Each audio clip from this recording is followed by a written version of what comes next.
في الدوري، وكمان في نفس الوقت هو صاحب اقوى خط دفاع، يعني هو صاحب كل الارقام الجيده في عالم وفي دنيا كره القدم في الامارات في الموسم الحالي حتى تنهزم.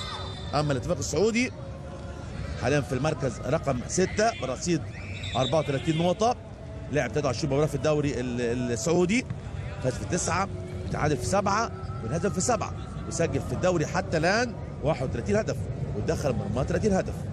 يمكن الاسبوع الماضي يعني هزم امام فريق الشعلة 0-2، وقبليها فوز 3-2 على فريق هوجر، كان اكبر فوز حققه في الدوري لما فاز في الاسبوع 14 على فريق الوحده 3-0، واكبر هزيمه في الاسبوع رقم 21 امام فريق الاهلي، هزيمه كانت في الدمام 1-4، هي اكبر هزيمه.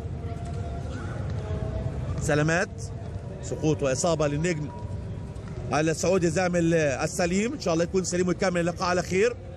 لاعب السعودي الشاب 24 سنه، موسم ثاني مع فريق الاتفاق السعودي، 6 اهداف لهذا اللاعب وهذا النجم في الدوري السعودي حتى الان. سلامات للاعب زامل السليم رقم 11، ان شاء الله تكون اصابه خفيفه باذن الله ويكمل اللقاء على الف خير باذن الله.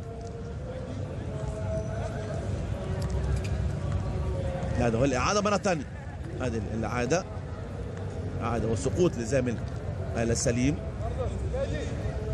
سقوط قوي لكن سلامات للنجم. تغيير اول بالنسبه للاتفاق السعودي، اصابه للاعب السليم رقم 11، مش قادر يكمل المباراه. اول تغيير هيكون